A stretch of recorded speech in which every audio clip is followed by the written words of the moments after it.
dua kekuatan hiji cai ialah Cibanten ngaranna Cibanten teh huluna di Gunung Karang turun di Gunung Karang pecah dua nu hiji ke arah barat sekitar 35 km ke laut jadilah dermaga internasional nu hiji ka Karang Atu nah iyalah jadilah dermaga nasional dua kekuatan maka di Banten ulah coba-coba Gunung Karang pusatna adalah Gunung Karang sejuta kali garaga orang Banten ternyaba ke Gunung Karang mual aya kekuatan Gunung Karang titisan ti baheula dongeng almarhum abah kula waktu masantren di Sekong hayangnya bakal guru gas umur 7 berangkatlah tiluan nu hiji ngaranna Wes Kurni orang Tangerang kabeh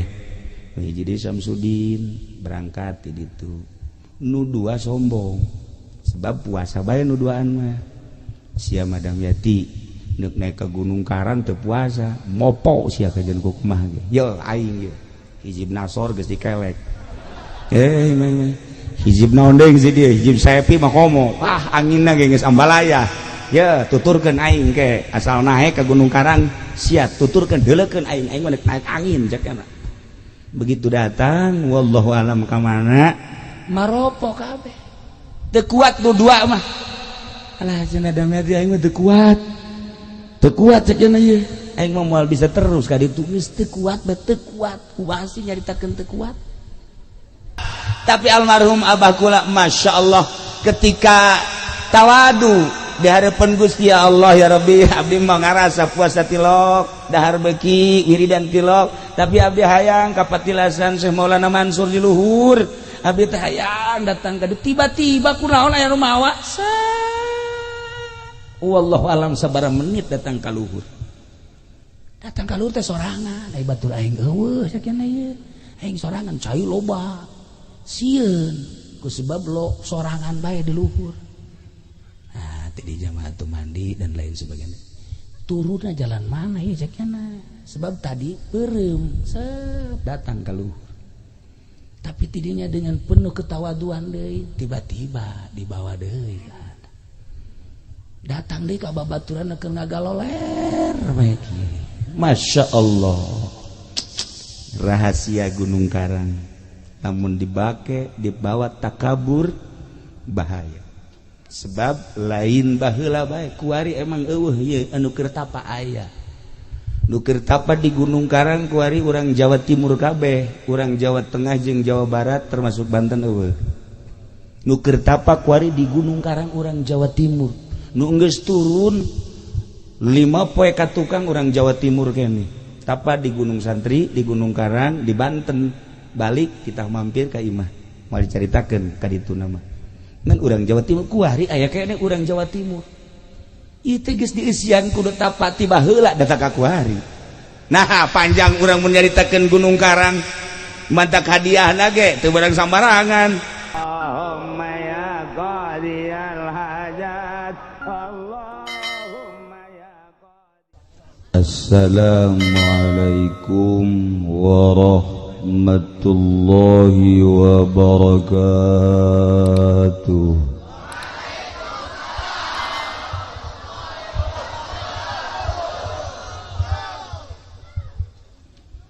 Alhamdulillah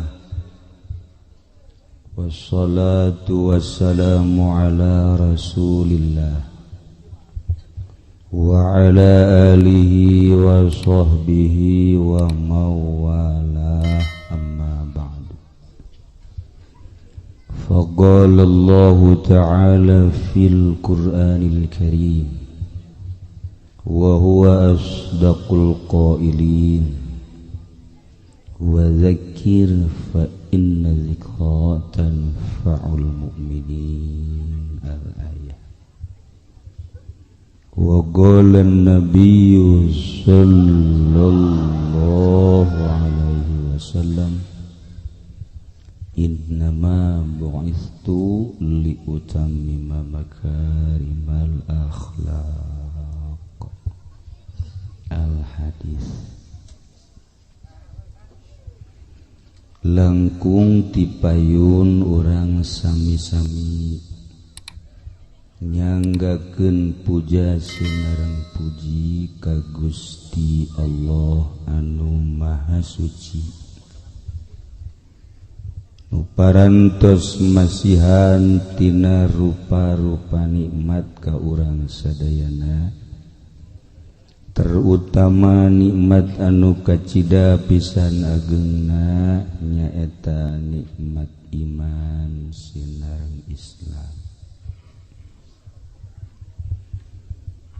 Sholawat sinareng salam mugia dilimpahkeun ka junjunan alam Kangjeng Nabi urang Kangjeng Nabi Muhammad sallallahu alaihi wasallam katut ka para kaluargina oge ka para sahabat-sahabatna rawuh para tabi'in asbat tabi'in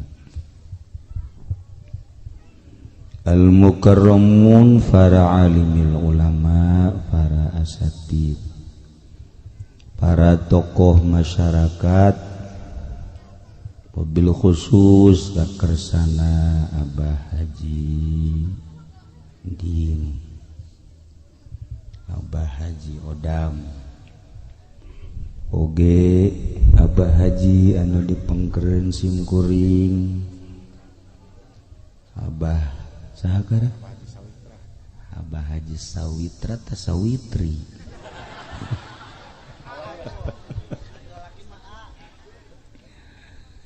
anu ngajantenkeun wasilah sumpingna simkuring ka dieu kumna para kiai para ustad para kasepuhan ahli-ahli pasir angin anu kacida pisan nun ku simkuring dimulyakeun aparatur pemerintahanana sipilna militerna anu alhamdulillah dina saah ayeuna eksis polisi ABRI selalu hadir dina riungan-riungan boh ngariung maulidan termasuk di judi.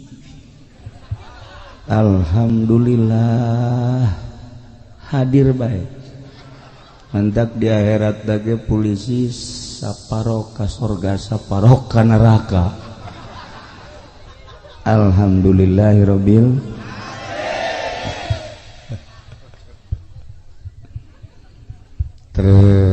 terakhir ka panitia penyelenggara PHBI alhamdulillah kuasilah kerjasama para panitia Masya Allah ieu hadir lain jelema kabeh meureunnya manya di gunung loba amat jelema ieu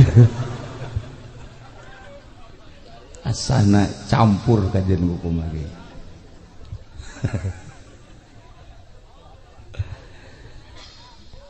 simkuring nyangka di gunung mah paling ge 100-200 ieu mah jelema ngarebu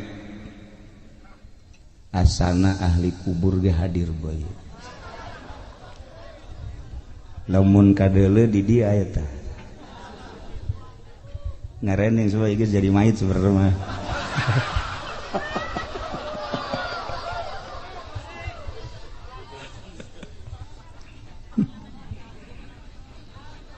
kalayan inayah ti Gusti Allah alhamdulillah dina wengi ieu urang sadayana khususna simkuring Masya Allah bisa nyaba ka kampung Pasir Angin baheula mah bejana be aya lembur Pasir Angin aya Masjid Karuhun dikersakeun keur pemuda teu boga tah kabogoh urang dieu dikersakeun jadi teu datang ka dieu meureun ondanganana lain ondangan cinta makhluk.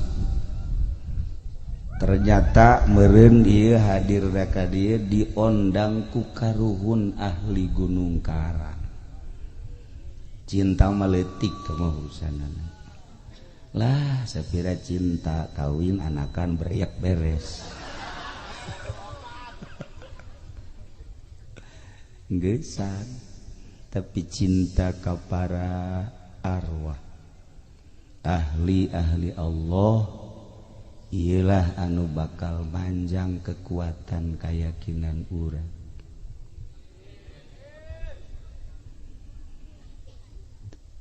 Lamun urang nyaritakeun gunung, masya Allah, Kangjeng Nabi Adam di sorga diturunkan ku Gusti Allah ka India di gunung tertinggi di dunia terkenal dengan nama Gunung Himalaya. Turun Kangjeng Nabi Adam di gunung, masya Allah. Siti Hawa diturunkan di Jeddah. Allah ngainstruksikan supaya Kangjeng Nabi Adam kapanggih jeung Siti Hawa. Manusia kakarak 2 harita teu nyaho jalan Kangjeng Nabi Adam.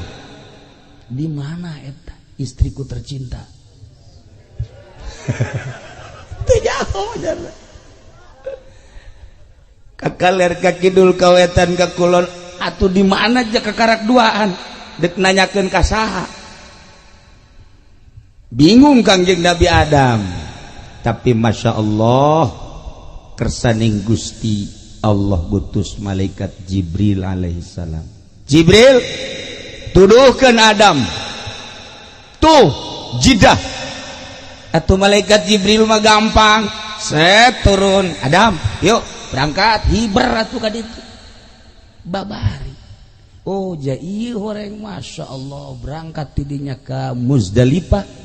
Ti Muzdalifah geus ka Ambe langsung ke Gunung Arafah. Wah, Siti Hawa geus aya di dieu. Langsung Kangjeng Nabi Adam, Hawa. Oh Adam. Masya Allah, mangkaning harita mapan can aya baju, can aya samping, teka caritakeun wallahu alam.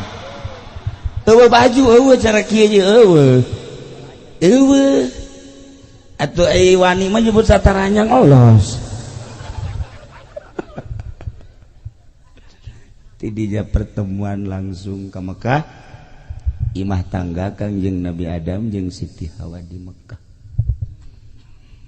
Pangheulana negara anu dijieun imah tangga adalah Mekah. Masya Allah, lain RRC, lain Moskow, lain Irak, lain Iran, Mekah kahiji. Ketika Kangjeng Nabi Nuh dakwah 1000 tahun, umatna anu iman ngan 50, 1000 tahun dakwah nu iman ngan 50 buang ka warahna pohara. Eueuh nu iman ka Allah, eueuh nu iman ka Kangjeng Nabi Nuh. Anyar keneh ti Kangjeng Nabi Adam ka Kangjeng Nabi Sis, ti Kangjeng Nabi Sis ka Kangjeng Nabi Idris, kemudian Kangjeng Nabi Nuh alaihi salam. Manusia geus nyembah ka patung, geus nyembah ka batu, dituduhkeun ku Kangjeng Nabi Nuh alaihi salam 1000 tahun cuma menang 50 manusia. Abah Haji Idam adi mah kuari ye encan 1000 tahun jelema nu narurut geus ratusan, malah dikawin deui cenah berjalan. Kula tadi panggalana ngobrol di dia ngobrol kawin nyandung, maksudnya lamun endek babari teh gampang lain jang kula jang ieu jang eta.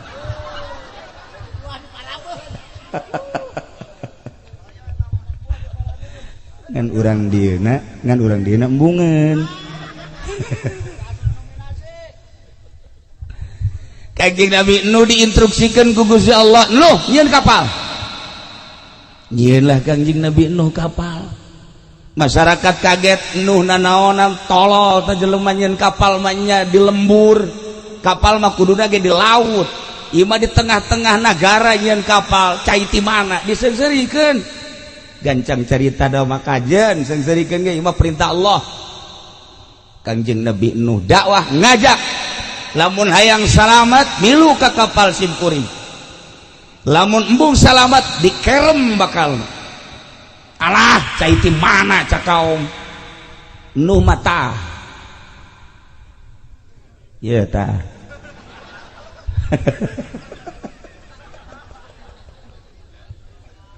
Tapi kersaning Gusti atuh emang dikerem keluarlah cai ngagorolot-gorolot keluar terus, makanya keluar daga lain ti sumur, lain ti walungan, lain ti wahangan, lain ti luhur, tapi eta cai keluar ti paranti masa.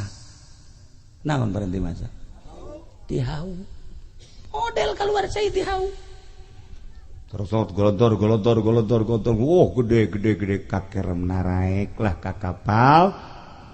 Cuman 40 pasang. Kanjeng Nabi Nuh putrana 4, hiji Kanan, 2 Yafis, nu 3 mah iman, Kanan mah henteu. Yafis Ham, Sam iman, Kanan mah putra Nabi sorangan kafir. Rahasia Allah Subhanahu wa taala.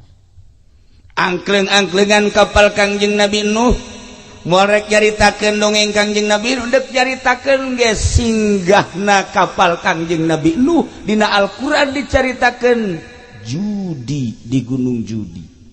Kuari dengan terkenal Gunung Ararat Turki. Geus kayahoan kuari geus kapanggih panjang kapal Kangjeng Nabi Nuh, lebar kabunyu kapal Kangjeng Nabi Nuh lantaran aya di Gunung Judi. Masya Allah geus ngabatu jadi batu di gunung. Mentak gunung boga sejarah. Panjang urang mun nyaritakeun tentang gunung.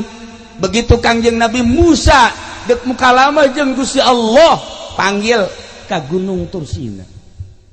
Sinai wattini wazaituni watturi sinina wa hadzal baladil.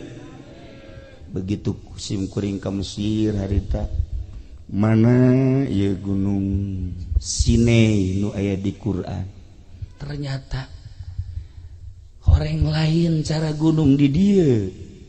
Sim kuring mah ngabayangkeun teh mungkin kos Gunung Santri, kos Gunung Karang. Masya Allah, di Mesir terus ke Yordan, terus ka Israel, Palestina, gunung eta teh panjang. Kulinanya pen bahasa Arab saeutik Sinai. Kulo Sinai cak kutu cak gaidna. Kabeh ieu Sinai, ieu kabeh Gunung Tursina. Aing kumaha ngomongna deui atunya. Ieu gunung urut Kangjeng Nabi Musa nu mana? Begitu ditanyakeun aya. Horeng Gunung Sinai teh panjang ti Mesir datang ke Yordania. Ngan aya hiji gunung urut mukalamah Kangjeng Nabi Musa alaihis ketika dipanggil ya Musa ikhla na'laik, tidinyalah gunung anu bersejarah Gunung Sinai. Ketika Kangjeng Nabi urang umur 35 tahun naik mendekati umur 40 tahun, satahun deui ka diangkat jadi rasul, dikersakeun ku Gusti Allah. Loba teu hayang kapanggih jeung jelema, hayangna nyepi Kangjeng Nabi. Hayangna nyepi di kamar teu puas Kangjeng Nabi nyepi sehingga neangan di mana inu leuwih sepi. Akhirna Kangjeng naik ka Jabal Nur, ayalah Buha Hiro. Tahun 90 tahadus binikmah simkuring naik ke gunung tersebut hayang ningali ketika Iqra bismi rabbikal ladzi khalaq diturunkan ku Gusti Allah melalui malaikat Jibril. Didinyalah Kangjeng bersemedi sorangan di gunung. Urang kuari wani ge lobaan ye di gunung ye. urang Gunung Karang kabehan taruru ulah aya hiji-hiji acan aju Haji Pendi titah di dieu asana moal kebal ge inna lillahi wa inna ilaihi rajiun telah dicaplok hileud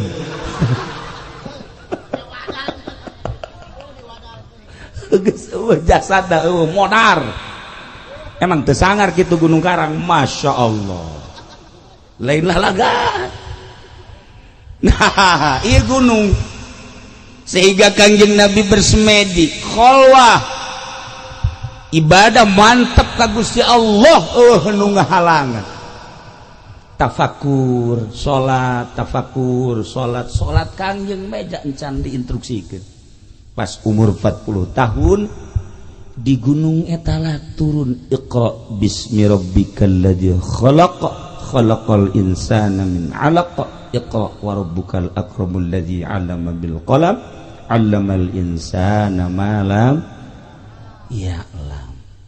Gegeter Kangjeng. Begitu turun Iqra. Ya Muhammad Iqra, ma ana biqari'in. Cek Kangjeng kuring mah teu bisa maca. Iqra ya Muhammad. Ma ana biqari'in, kuring teu bisa maca. Iqra. 3 kali Iqra. Ma ana biqari'in. Ditangkep ku malaikat Jibril langsung dibacakan Iqra bismi rabbikal ladzi khalaq khalaqal insana min 'alaq sakumaha tadi. Kangjeng malaikat Jibril naik di ka langit, Kangjeng Nabi turun ke handap dengan ngegeter diberi wahyu Iqra bismi rabbikal ladzi khalaq di gunung turun. Masya Allah. Lamun nyaritakeun tentang pergunungan begitu simkuring nyaba ka Kiai Zainuddin di Lombok, almarhum Ki Zainuddin langsung Pak tempel jeung simkuring nyaritakeun kieu di Lombok gunungnya tinggi-tinggi. Di Jawa banyak gunung tapi gunungnya tidak terlalu tinggi. Untuk di Indonesia gunung tertinggi adalah inilah gunungnya. Gunung tertinggi melambangkan bahwa manusianya tinggi-tinggi. Jakula japarenek jelema mah. Japarenek. Horenganan luhur ge lain luhur jelemana. Neangan nu luhur jelemana, neangan nu kasep jelemana, neangan nu gagah tanagana ambalaya, tapi horeng hatena mah teu wauheun ka Allah. Tabah jelema leutik nu kos kitu mah paeh jadi seuneu neraka. Dik danaonan neangan nu gagah, dik danaonan neangan anu kasep, dik danaonan neangan anu jekrem, aya teu wauh ka Allah mah. Mantak nu kudu diteangan teh awewe teh nu geulis, nu sugih, nu pinter, nu wau ka Allah. Perasaan tiis kana hate. Geulis aya di nyana, pinter aya di nyana, Masya Allah. Turunan aya di nyana. Tarariis wau ka Allah mah. Nawaran kan ka salaki. Ya pan wau ka Allah. Kakak mumpung ora kene jaimah geus teger, mobil geus boga, perusahaan geus aya, Kak atuh laksanakeun ayat Quran fankihu ma tobalakum. Pan aya wau ka Allah mah tarariis kana hate. Masya Allah neng sugan teh neng teu kitu gegeraan sakena atuh mumpung ngara kene ngan lamun kakak kawin kula anterkeun ka bapak. Tah mah tolol. Teu wau ka Allah tah pangaranna nu wau moal.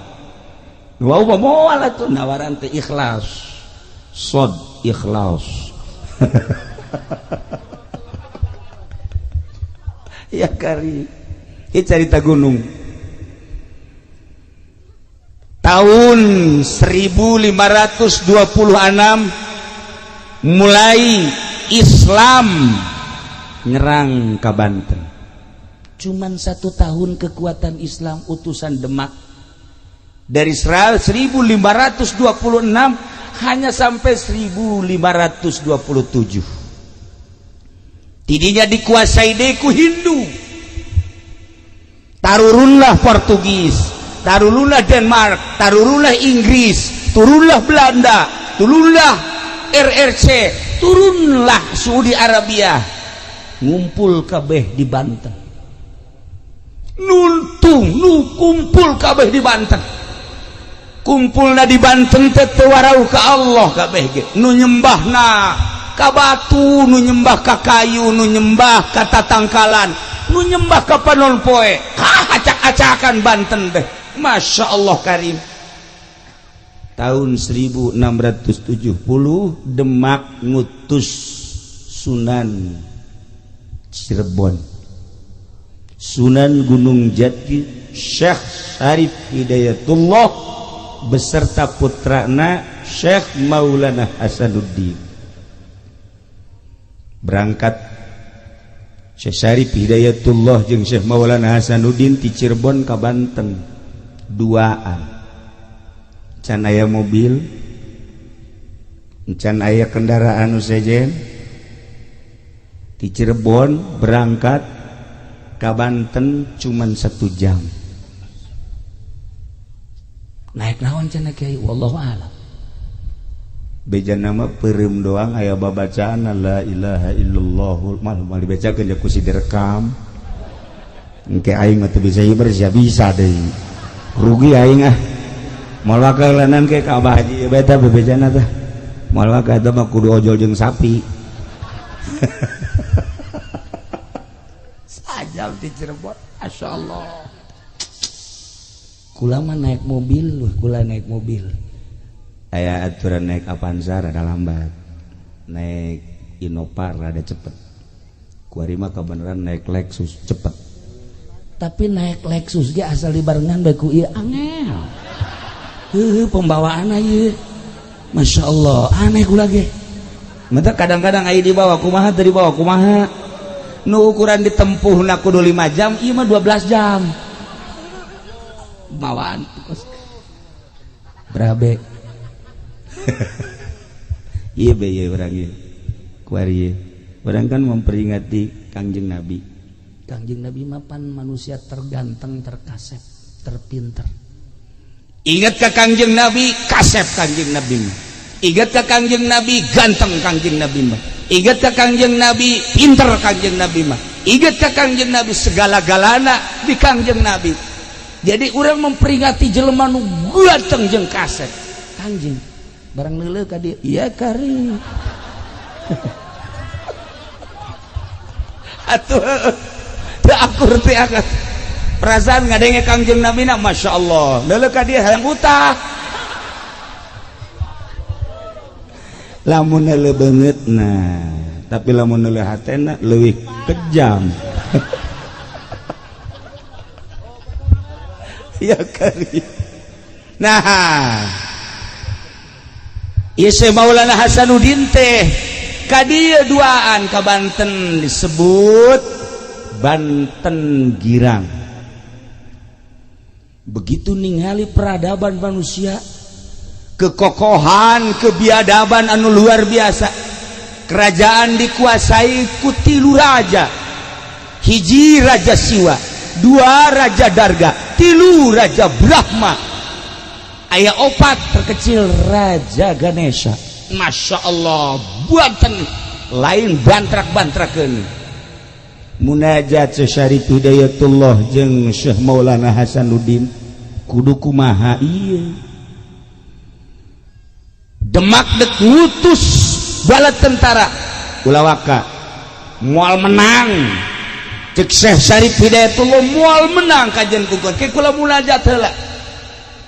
Munajat Syekh Syarif Hidayatullah dalam munajatna titah ngadatangan Gunung Pulasari.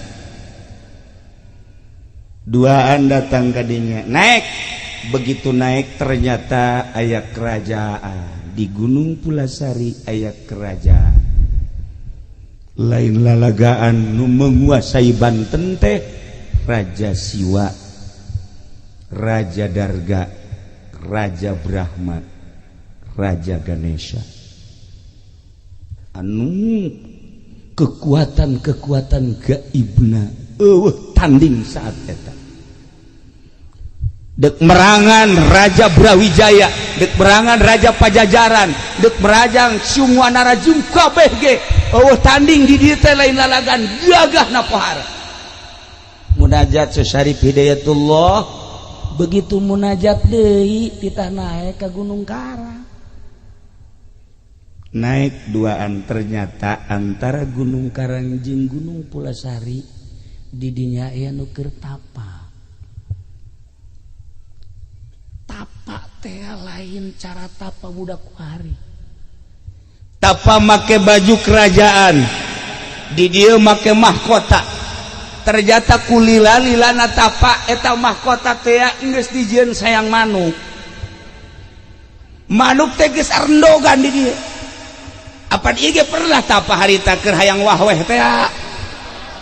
Ieu teh sesa. Rada cager deui teh sesa ieu teh. Termasuk ieu.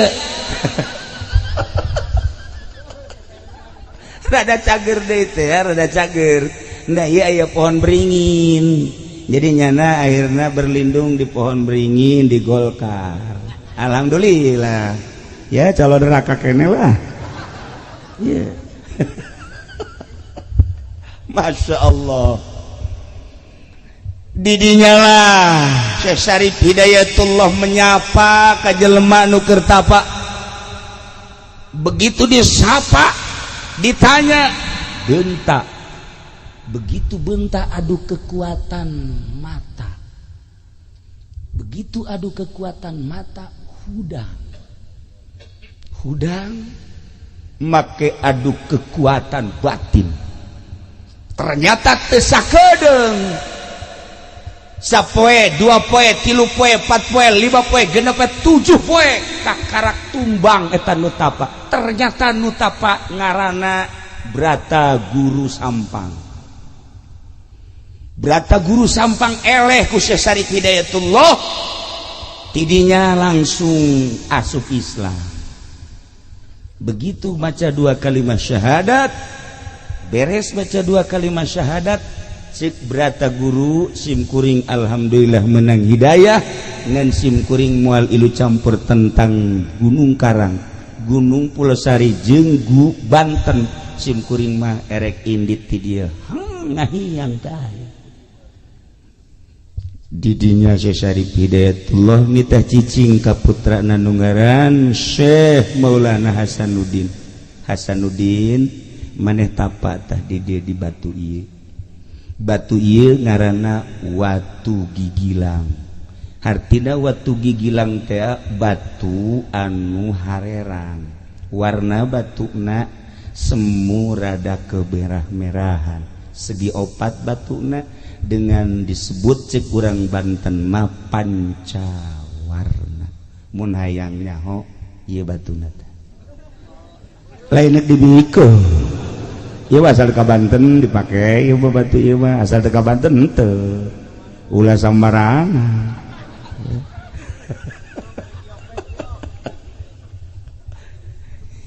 Batuna nu dipake tapa adalah 2 meter persegi. Syekh Maulana Hasanuddin tapa di dinya. Sapoe 2 poe 3 poe teu kacaritakeun sababaraha poena ngan sakieu doang amatna Syekh Syarif Hidayatullah anjeun tapa di dieu hiji datang ka ulah aya nu di aku. Satungtung maneh aya keneh nu di aku, maneh moal bisa ngalehkeun raja-raja Banten. Lamun geus teu di aku kakarak batur bakal nurut. Aya cai, cai ulah di aku, aya angin, angin ulah di aku, aya batu, batu ulah di aku, aya cacaang, cacaang ulah di aku. Andai kata aya reungit nempel ulah dikukubahakeun lantaran eta reungit ulah di aku aya nu boga cai aya nu boga angin aya nu boga reungit aya nu boga orai aya nu boga hewan-hewan kabeh nu aya di dunia ieu terutama nu ngageugeuh di Gunung Karang aya nu boga. Ketika maneh geus teu ngaku kana sagala rupa nu aya di alam dunia ieu kabeh bisa dipergunakeun jang perang. maneh tapat teh sakitu beta sok cirina di mana-mana ieu batu geus bisa ngangkat berarti maneh geus lulus. Lain-lain bantar-bantrageun tam tapa dek perang teh tapa heula kuari mah dek demo dahar mah lulu dek perang teh tapa Syekh Maulana Hasanuddin teh Masya Allah karim tapa ada di dieu Rumatak sim kuring gadi Masya Allah datang ke sepuhan gadi tu sakali mual datang ke 2 kali ente datang ke 3 kali kasurupan di ditu kasurupan dia kasepuhan teh kula ge rada kaget ngetikeun taneuh hadena lain aing nu diketik mun aing lawan ku aing ngan pasti aing eleh kakarak kada mikir can diterima ka 4 kali aya karuhun di dieu sumping. Nah iyalah salah satu realisasi tina 5 kali ngundang ka ditu mun henteu hadir moal ka dieu singkuri. Alhamdulillah dina sacenah sakieu nu hadir urang sok nyaho ulah sok nyaho pokona mah ente mah ngaraji bae pokona mah geus beres ngaji menang 5 10 tahun kawin geus geus beres anakan bae dihitung 12 bae anak. Nah itulah Syekh Syarif Hidayatullah. Begitu Syekh Syarif Hidayatullah terus tapa didinya teh Masya Allah nu datang teh berata guru sampang deui nu geus asup Islam saenggeusna dipapatkeun kakarak batu bisa ngangkat. Tiba-tiba Syekh Syarif Hidayatullah datang maneh lulus cung geura ka Banten girang bawa batu ieu teh ulah dikamamanakeun kekuatan Banten teh aya dina batu lain batu boga kekuatan tingali Kangjeng Nabi Musa boga tongkat tingali Kangjeng Nabi Sulaiman boga cincin jeung nabi-nabi nu lainna ieu ge batu jang kekuatan Banten sing hade ieu ngaranna watu gigilang teuneun di Banten selama batu ieu aya Banten jaya. Ketika batu ieu teu aya Banten bakal runtuh saha bae nu endek siap jadi sultan Banten ketika batu eta encan aya deui di Banten moal dianggap ku jelema saha bae ge. Titip Syekh Syarif Hidayatullah seperti eta. Masya Allah dibawa batu 4 meter persegi cuman dijingjing doang ku Syekh Maulana Hasanuddin dijingjing ieu mah mawa cai bae ge geus kieu bae geus eueuh naonan ieu mah nu mantak hampir diusir ku pamajikanna ge caknya nang geus teu berguna ieu hirup la faidata wa faidah itu faedah hirup Masya Allah dijingjing dibawa ke Banten maka ayalah paseban Banten anu tihangna 4 ditendeunlah batu didinya etalah Syekh Maulana Hasanuddin selalu diuk didinya selama batu eta aya perang jeung saha bae bakal menang mulai Syekh Maulana Hasanuddin berangkat perang dikirim bala tentara ti Demak saeutik ngalawan Hindu nu aya di dieu anu dibantu ku Portugis jeung Inggris anu kekuatan militerna luar biasa. Syekh Maulana Hasanuddin Sugan Gimbir teu aya begitu perang 10 lipat kekuatan kafir Syekh Maulana Hasanuddin dengan tenang lantaran boga wangsit nu hese ge hiji trah kadua wangsit lah udah sokanya usahana nanyakeun wangsit segala naon kumaha lah ku batur-batur mah geus nyaho isian can kumaha sih dibawa ongko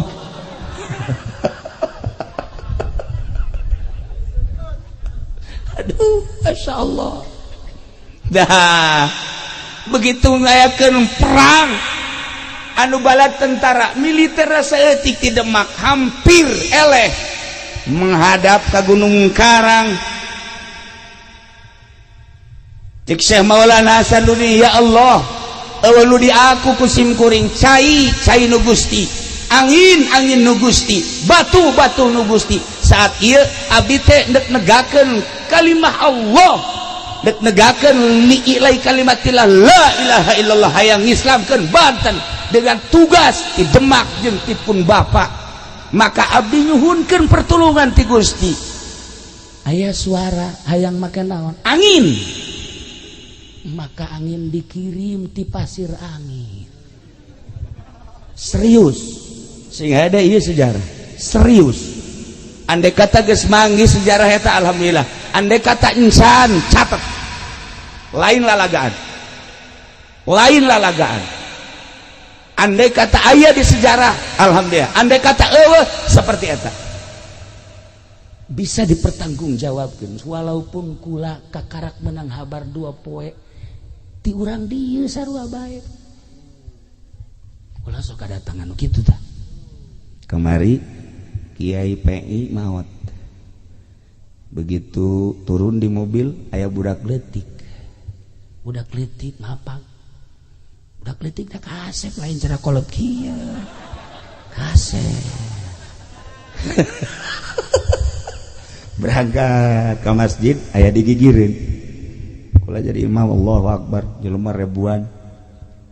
Terus nuturkeun makam ka makam nguburkeun nyana di dieu tah. Di dieu ngobrol jeung kula. Ngobrol naon cenah cek di Nurjaya tah. Rahasia tuh. Nyana ge aya nyaho nanti ngobrol naon cenah Kiai. Sok aya nyaho bae. Ngobrol cinta ye. Ngobrol nggih geus beres. Kula talkin eueuh. Kula nanya Ki Nurjaya, saya teh budak leutik. Ci, sugan teh bawaan kiai cenah. Nanya deui ka adik kula, "Ci, sugan teh saha?" Tuh nu nyaho. Nanya deui ka hiji kiai, jak kula beut neuleuh cenah kiai. Neuleuh dia bangsa nu ka kos karaya. Wow, ieu mah ka hijab nu kieu mah tuh. Henteu nu kieu mah. Bangsa nu karaya mah moal. Mun orai neuleuh. Bangsa nu leuleuh ngomongnya na ngobrol jeung kula. Eueuh. Ieu ge aya anu datang masyaallah. Ieu horeng pasir angin teh pernah dicokot diundang ku Syekh Maulana Hasanuddin ketika perang ngelehkeun Hindu anginna ti dieu. Ieu pasir angin teh lain lalawaran mantak ayalah jampe paranting ngadatangkeun angin. Henteu kudu lobaan ka Jakarta demo teu kudu. Teu kudu eta mah endek masalah. Tinggal diondang bae angin pasir angin coba tuh. Ahok kubruskeun habak beres. Hayus ya. Asal geus datang angin pasir angin masyaallah. Lain lalawar di aya liangna ngan liangna teu kadeuleu. Nu kadeuleu liang anak we di dieu mah. Liang eta teu kadeuleu liang angin eta mah. Tapi insyaallah urang-urang dieu paham. Paham, aya nu paham. Nah, 2 kekuatan hiji cai ialah Cibanten ngaranna. Cibanten teh huluna di Gunung Karang. Turun di Gunung Karang pecah 2, nu hiji ke arah barat sekitar 35 km ke laut. Jadilah dermaga internasional. Nu hiji ka Karang Atu. Nah, iyalah jadilah dermaga nasional. 2 kekuatan, maka di Banten ulah coba-coba Gunung Karang. Pusatna adalah Gunung Karang. 1 juta kali garaga orang Banten teu nyaba ka Gunung Karang moal aya kekuatan. Gunung Karang titisan ti baheula. Dongeng almarhum Abah kula waktu masantren di Sekong. Hayang nyaba ka Gur gas umur 7. Berangkatlah tiluan. Nu hiji ngaranna Wes Kurni urang Tangerang kabeh. Nu hiji di Samsudin berangkat di ditu. Nu 2 sombong. Sebab puasa bae nu duaan mah. Sia Madam Yati neuk naik ke Gunung Karang teu puasa, mopo sia ka jeung kumaha ge. Yo aing ge. Hijib nasor geus dikelek. Hijib naon deui si dieu? Hijib Sepi mah komo. Ah anginna ge geus ambalaya. ya tuturkeun aing ke asal naik ke Gunung Karang siap tuturkeun deuleukeun aing naik angin jakna begitu datang wallahu alam ka mana maropo kabeh teu kuat dua mah alah cenah damai aing mah teu kuat cenah ieu aing mah moal bisa terus ka ditu geus teu kuat kumaha sih nyaritakeun teu kuat hese nyaritakeun teu kuat teh hese okos aya lalaki hayang kanu geulis teu kuat aya beungeut perang hayang kanu geulis aduh teu kuat teu nyambung tapi ulah leutik ka hate lalaki mah pembeli itu geulis kajenting geulis beungar iya ini roa itu pasang je mujizat Gusti Allah Masya Allah qala Yusuf li abihi ya batin ngaji memang ngaji amil eta heula nah lah urang dia mah geus leuwih nyaho bae pokona urang kulon mah bangsa perpeletan mah atuh perpeletan mah ilaku mah teu ieu tapi almarhum abah kula Masya Allah ketika tawadu di hadapan Gusti ya Allah ya Rabbi abdi mah ngarasa puasa tilok dahar beki wiridan tilok tapi abdi hayang kapatilasan Syekh Maulana Mansur di luhur abdi teh hayang datang ka tiba-tiba kunaon aya rumawa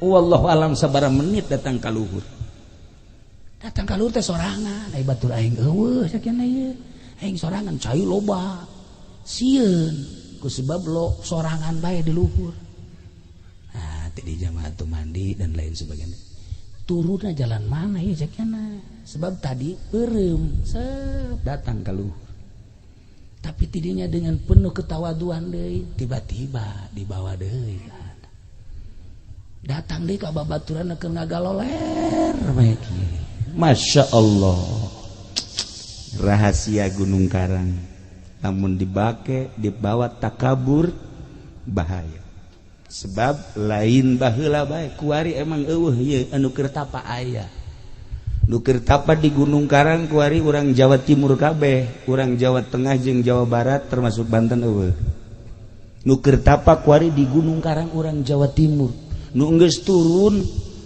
5 poe ka tukang urang Jawa Timur kene tapa di Gunung Santri di Gunung Karang di Banten balik kita mampir ka imah moal dicaritakeun ka ditu nama ngan urang Jawa Timur kuari aya kene urang Jawa Timur ieu teh geus dieusian kudu tapa ti baheula datang ka kuari nah panjang urang mun nyaritakeun Gunung Karang mantak hadiahna ge teu barang sambarangan ulah ge tadi rada ngageter tita hadiah padahal urang dieu bae tapi kukula di hadiahan lalaunan teu meunang kadenge ku batur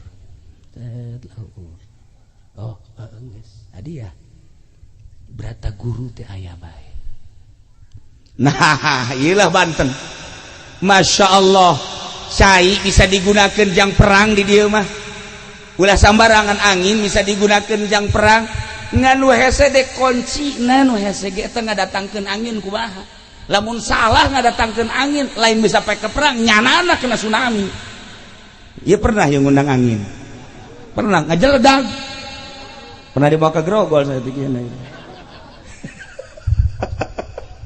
nah itulah para jamaah kaum muslimin wal muslimat rahimakumullah ieu Banten mengenai tentang Gunung Karang jeung Gunung Pulasari ieu batu anu aya di Banten tersebut dipindahkeun ka Surakarta Jaya dipindahkeun deui ka Banten ketika Banten ngangaranan angin di ngaranan lah angin teh ku ngaranna opat Pangeran Kidul, Pangeran Kaler, Pangeran Kulon, Pangeran Wetan dipakailah ngarat salah satu opat incu daripada Syekh Maulana Hasanuddin eta teh julukan ngaran angin Kidul, angin Wetan, angin Kulon, angin Kaler nah lamun endek coba-coba ngundang angin tersebut apa ti Kaler, apa ti Kidul, apa ti Kulon aya bahasa tertentu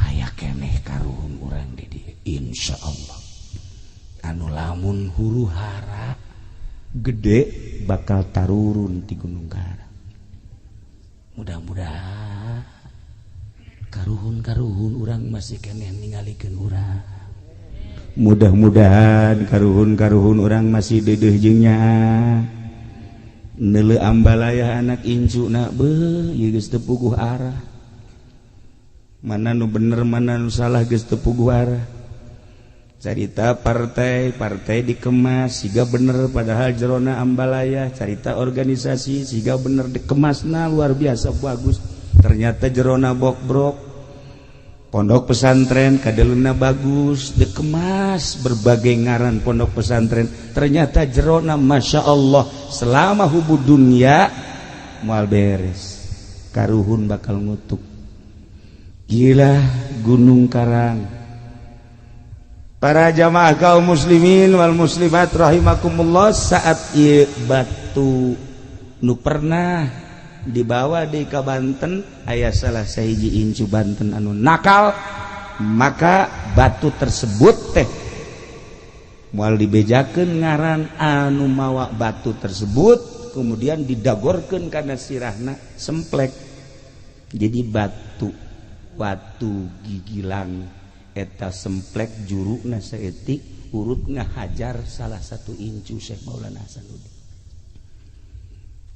aya dipindah-pindah kuari eueuh di Banten urang tinggal nungguan batu eta sebab kejayaan Banten tetap terletak tandana di batu eta lamun encan aya saha bae nu endek muncul jadi sultan jadi raja moal bisa sebab nu bakal jadi raja di Banten mah tetep tiba heula ge raja wali raja wali raja kudu make koma ulah raja wali berarti sia atau mah RCTI itu mah raja wali raja selain wali mual bisa Banten lamun dicaritakeun tentang bakal karamean Banten dijajah deui ku RRC sebab aslina ge Hindu bakal terjadi Inggris bakal asup deui ka Banten bakal Belanda bakal asup deui bakal cuman tetep nu bakal numpas Arab kayaknya percaturan tentang Banten seperti eta selama batu encan muncul deui tetep Banten moal boga kekuatan gitulah sejarah ala kadar urang kuari sabodo tamah tentang eta ieu mah supaya nyaho bae heulana masih panjang lalakona urang sebagai generasi sing hade sebab Kangjeng Nabi muncul dengan kekuatan anu luar biasa tapak Kangjeng Nabi Musa muncul dengan kekuatan anu prima tapak Wali Sanga muncul dengan kekuatan anu prima tapak Syekh Maulana Hasanuddin babat Banten pada tahun sekian sampai tahun sekian dilanjut ku Syekh Maulana Hasanuddin Syekh Yusuf dilanjut Syekh Mapai dan lain sebagainya tarapa kabeh lamun urang kuari jadi kokolot jeung jadi kiai masih keneh beuki duit proposal pamarentah ulah harap menang Banten urang jadi kiai masih keneh ngarorodan duit partai moal harap Banten jaya urang kuari jadi kokolot atau jadi kiai ustad masih kene kabongbroy jeung kabita ti duit ti haritanu ajur Banten kajen ajur sakali deui siata nu neruskeun mata aing mah toser doang seperti eta dek narima dek henteu hak ente kabehan sekedar sejarah kekuatan Banten dicekel ku ahli-ahli tapak urang boga Syekh Mansur urang boga Syekh Hasnawi teh raja Banten cuman mastur mantap ketika renovasi diberi kewenangan Syekh Hasnawi Caringi setelah eta kadieuna teu muncul kembali insyaallah engke ge aya kuari ge geus daratang ga kula nu negara di sultan alah ieu ge hayang jadi raja atau jaga koang-koang Masya Allah karim alhamdulillah lamun di Banten geus aya nu diangkat jadi sultan aya deui nu hiji hayang dinobatkeun dia jadi mangga bae tah mangga bae ai pas eueuh masalah tapi kula geus ngangkat sorangan raja setan alhamdulillah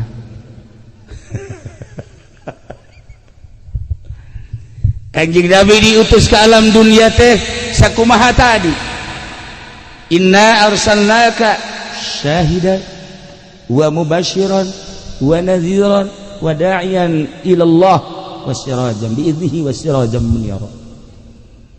Ilain lalakon bantrak-bantrakeun hiji syahidan nyaksian Kanjeng Nabi. Nyaksian teh Kanjeng Nabi mah lain nu sababad, lain anu sazaman, tapi nyaksian teh katukang. Nyaksian ka kaum Kanjeng Nabi Isa, nyaksian ka Kanjeng Nabi Musa, nyaksian sampaikan ke Kanjeng Nabi Adam, masih siap Kanjeng Nabi syahidan jadi saksi. Padahal teu kazamanan. Di mana Al-Qur'an ngajelaskeun dengan mukjizat Al-Qur'an Kanjeng Nabi bisa syahidan. Nomor kedua wa mubasyiran. Mubasyiran teh Kanjeng Nabi mawa berita sorga. Sorga teh batana ge lain meunang nyen ti Cisoka lain. Lain dikirim ti Pandeglang lain. Oh, batana ge tidak inten permata. Anu inten mah segede korek api, segede korek api miliaran. Cincin ieu bae ya, cincin ieu ya. Dibikeun ge urek. Nah, iyalah sorga. Sorga teh lamun kuari dibocorkeun segede jarum, segede jarum, bocor segede jarum. Ieu sinarna sinar panon poe bulan bintang surem kabeh. Surem kabeh. Ieu sorga. Bidadarina lamun nyiduh bidadari ka laut, laut amis kabeh. Lamun sigir bidadari ditololkeun seetik bae ka dieu teu kudu make listrik. Saangna pohar nu neuk numpakanna sagede kieu. Terido aing mah. Terido mun di sorga nya nah hejo kos kieu ye kos kieu di sorga aja numpakan bidadari protes aing. Hai malaikat Ridwan kaluarkeun ieu. Emang gua terido aing mah panjang potongan ku ieu naekan bidadari. Da aing mah protes. Protes tetep baik. Lamun banget kos kieu. Atuh boro-boro di sorga kuari ge urang sebel. Atuh kan meureun ai ka sorga teh mah nya diganti beungeutna. Lain nu ieu. Ah beungeut teh naon atuh beungeut kos kitu. Sorga. Ganti casing nya ganti. Aduh casing nu ieu mah masyaallah. Nah, iyalah wa mubasyiran bunga Kanjeng Nabi teh rahmatan lil alamin. Urang nyaritakeun panjang taga ditu ieu mah sebagai rahmat bae. Ye lamun hayang nyaho rahmat Kanjeng kaistimewaanana dicontohan ku ulama. Aya hiji ibu ngandung anak, begitu ngandung sampailah 8 bulan. Ketika ngandung nage diatur dahareunna nage dek ngadahar nu ladak ulah besi kaganggu anak kunya rahmat. Dek ngadahar es ulah besi anak ngamuk di jero rahmat deudeuh indung kanu jadi anak pohar. Dek ngadahar naon bae ge nu diperhitungkeun anak nu di jero masyaallah karim. Ieu rahmat. Menang 8 bulan borosot lahir ka dunia. Diurus ku indungna teu meunang ceuri disusuan.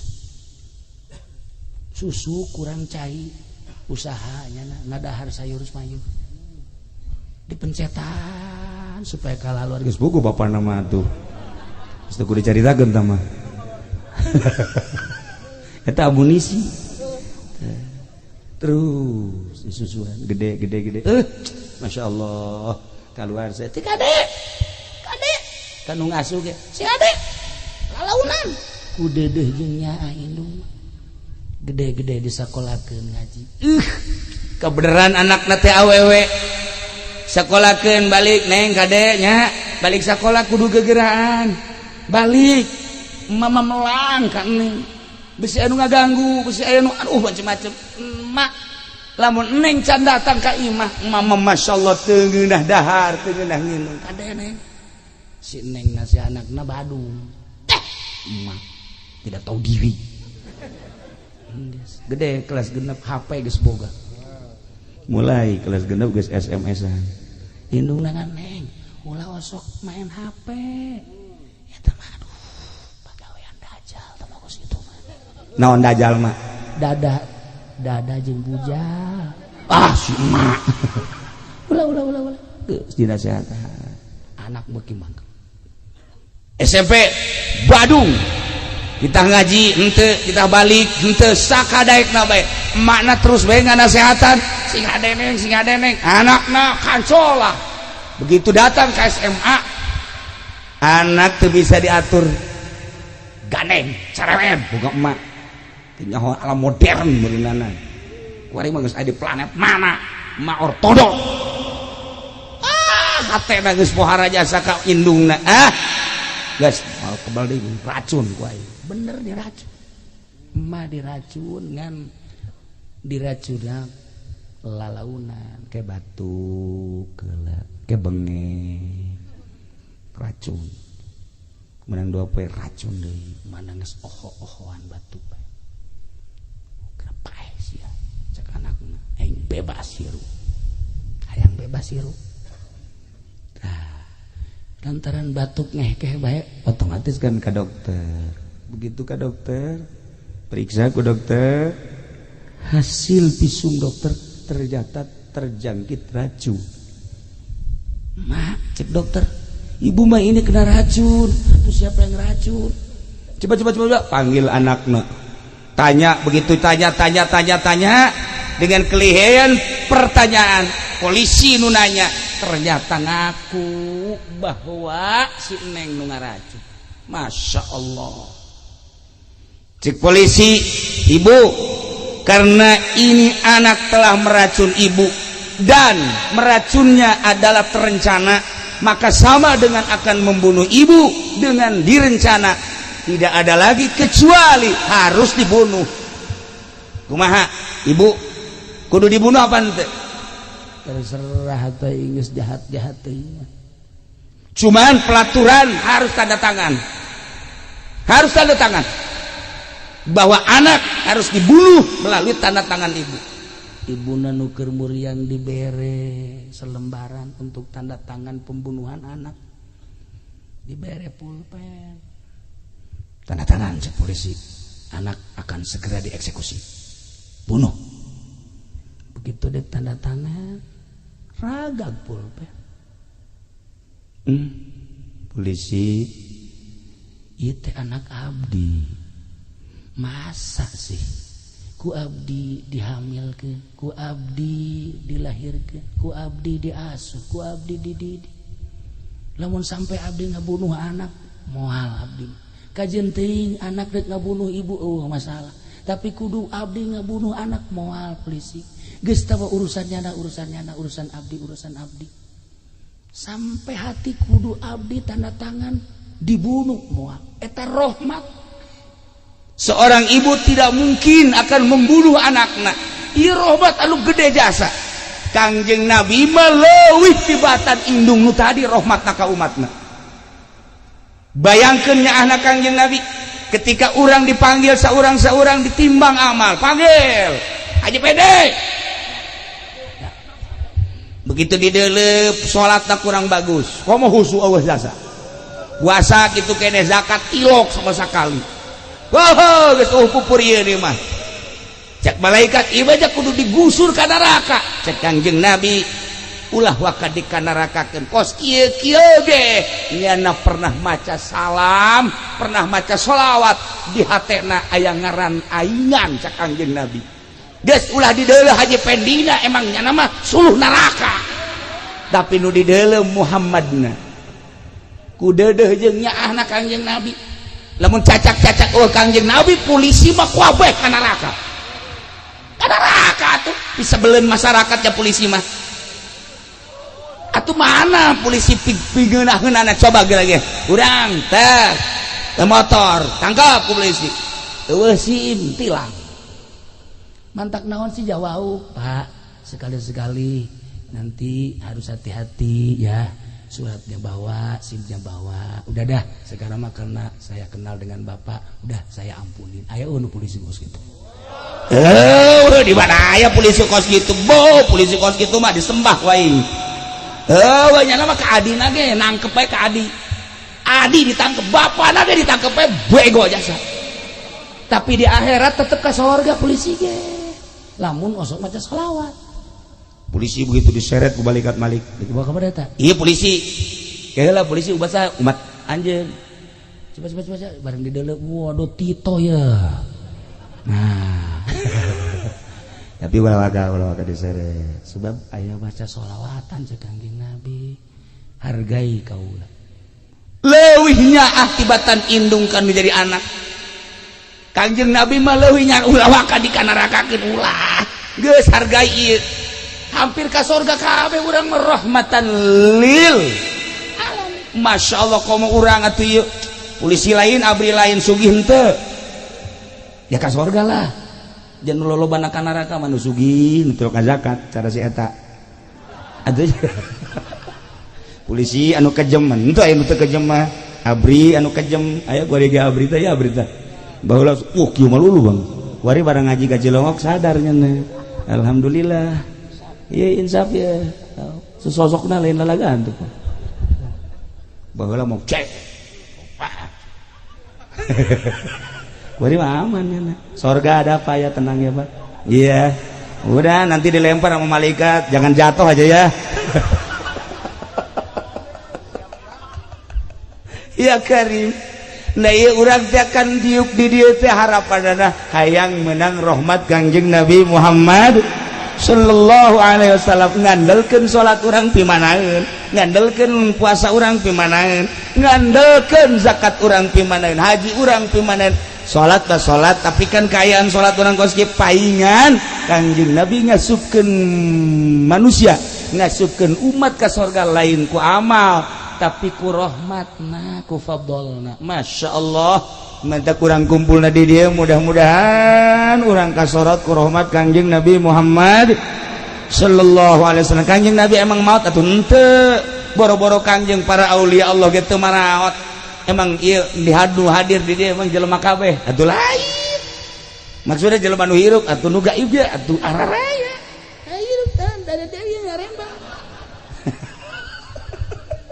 hadir komo Kangjeng ketika disalamat assalamualaikum ya Rasulullah Kangjeng atuh ngajawab alaikassalam sahasieun salam urang maca sholawat Allahumma sholli ala sayyidina Muhammad wa ala ali sayyidina Muhammad kan lamun ikhlas bagus kaseungit ka ambana ku Kangjeng lamun urangna kotor datang kan bau malaikat kan gitu malaikat urang membaca Quran di jero hate urang maca Quran keluar maca zikir di jero hate teu nyahoeun kan malaikat tahu urang keur maca naon ngan lantaran ikhlas seungit malaikat ge seungit mentak hadamna malaikat seungit mentak para wali hadamna malaikat seungit ka ambeuna barang ambe ieu cek malaikat masyaallah jurig bararau kamu tuh malaikat urang lamun zikir ya di masjid urang zikir atau wiridan atuh kaambe ku malaikat kumaha ikhlas jeung henteu bagus jeung henteu bakal kajahoanana engke tapi di dunia kene kajawan efek-efek tina wirid-wirid urang jeung ibadah-ibadah urang para jamaah kaum muslimin wal muslimat rahimakumullah sakali deui moal dicaritakeun kabeh tadi mubasysyiran wa nadhira wa da'iyan ila Allah nah ieu mah Kangjeng Nabi wa ma arsalnaka illa rahmatan lil alamin alam teh masih wallah tangkal kayu alam Kangjeng rahmatan lil tangkal kayu laut alam Kangjeng Nabi rahmatan lil laut batu alam Kangjeng Nabi rahmatan lil batu hewan-hewan nu aya di dunia ki alam Kangjeng Nabi rahmatan lil hewan mantap lamun urang geus kasorot ku rahmat Kangjeng Nabi urangna geus mantap ka Gusti Allah urang bisa berbicara jeung batu jeung tangkal kayu lamun Syekh Mansur bisa ngobrol jeung maung komo tuan Syekh Abdul Qadir mah lain bae jeung maung jeung lauk-lauk bisa ngarobrol mun Syekh Maghribi bisa ngobrol jeung seluruh hewan-hewan lamun Syekh kitu Syekh Ahmad Kabir Rifai bisa ngobrol jeung nu gara raib atuh kuari ge sarua para aulia Allah teh bisa ngarobrol. Iyalah rahmat Kangjeng Nabi. Datang ke mana urang karahmatan ku Kangjeng Nabi na, karahmatanna datang ke syariat urang di makom syariat. Datang ke mana karahmatan ku Kangjeng Nabi na, rahmat Kangjeng Nabi na datang ka thariqah urang aya dina rahmat thariqah. Kangjeng Nabi rahmatna nyulusup ka sirrun min asrillah urang aya dina makom hakikat. Rahmat Kangjeng teh aya di makom hakikat. Kitulah para jamaah kaum muslimin wal muslimat rahimakumullah. Malam ieu urang aya di dieu kumpul dalam rangka ngagungkeun ka Kangjeng Nabi urang Kangjeng Nabi Muhammad sallallahu alaihi wasallam, dicatat ku malaikat leuwih-leuwih ku Gusti Allah. Mudah-mudahan kumpulna urang di dieu dijadikeun umat Kangjeng Nabi Muhammad sallallahu alaihi wasallam. Belah dieuna urang dihijikeun jeung guru urang nu saroleh jeung para aulia-aulia Allah, belah dituna urang jeung Kangjeng Nabi urang. Saha anu teu indah ketika di akhirat engke bakal aya bendera. Wasiqal ladzina taqau ila jannati zumara. Jaba nu takwa bakal digiring ka surga ila jannati zumara. Kelompok-kelompok aya bendera-bendera, engke bendera di akhirat ulah salah neuleuh bendera. Ulah neangan bendera Golkar di masar. Cilaka bendera pada ulah di dunia ge ulah ajeuna ieu mah petilu ge nyungsem wari mah geus teu beres cenah PKB Alahadin Sawa geus bae benderana ge di akhirat ulah diangan bendera partai, benderana la ilaha illallah Muhammadur Rasulullah. Geus ke di akhirat urang neuleuh bendera eta, di bawah bendera eta berangkat menuju surga Allah Subhanahu wa taala. Nyaritakeun bendera loba nu dibikeun ka Sina Abu Bakar, nu dibikeun Sina Umar, nu dibikeun Sina Utsman, Sina Ali, Sina Husain, Sina Hamzah dan lain-lain sebagainya. Termasuk guru-guru urang ke di akhirat dibere bendera ku Kangjeng Nabi urang. Geus urang nuturkeun salap guru-guru urang moal mislek ka jeung kumaha. Kitulah para jamaah kaum muslimin wal muslimat rahimakumullah, simkuring atuh ngarasa bingah dina wengi ieu tiasa ka dieu ka pasir angin, dongeng pasir angin ala kadar tadi geus.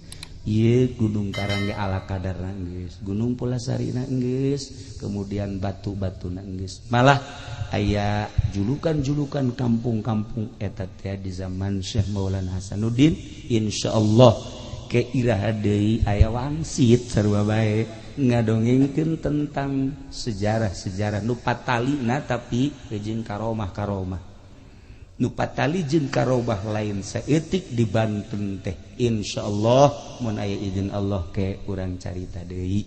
Ieu mah luar biasa dina wengi ieu sakali deui hapunten tina samudaya kalepatan sareng kakiranganana ieu urang ngadoa ka Gusti Allah. Allahumma salli wa sallim ala sayyidina Muhammadin fil awwalin wal akhirin wa barik wa sallim wa radiyallahu ta'ala an sadatina ashabi sayyidina Rasulillah ajma'in. Amin ya Allah ya rabbal alamin. Allahumma arham ummata sayyidina Muhammad, Allahumma ajbur ummata sayyidina Muhammad, Allahumma aslih ummata sayyidina Muhammad, Allahumma farrijan ummati sayyidina Muhammadin sallallahu alaihi wasallam. Allahumma anfa'na bima 'allamtana wa 'allimna ma yanfa'una wa zidna ilman wa yaqinan wa zidna ilman wa yaqinan wa zidna ilman wa yaqinan walhamdulillahi ala kulli hal wa na'udzu billahi min kulli hali ahli an-nar. Allahumma hdina siratal mustaqim, Allahumma hdina siratal mustaqim, Allahumma hdina siratal mustaqim, siratal ladzina an'amta 'alaihim minan nabiyyin wasiddiqina wasyuhada'i wassalihin wa hasuna ulaika rafiqa dzalikal fadlu minallahi wa kafa billahi 'alima. Wa shalli wa sallim ala jamil anbiya'i wal mursalin walhamdulillahi rabbil alamin. Sakali deui simkuringnya haja henteu ngadongengkeun tentang perjalanan Syekh Mansur anu ieu di dieu aya sababaraha tinggal Syekh Mansur. Insyaallah mun panjang umur ke urang bahas. Sakitu bae wallahul muwaffiq ila aqwamit thoriq. Wassalamualaikum warahmatullahi wabarakatuh.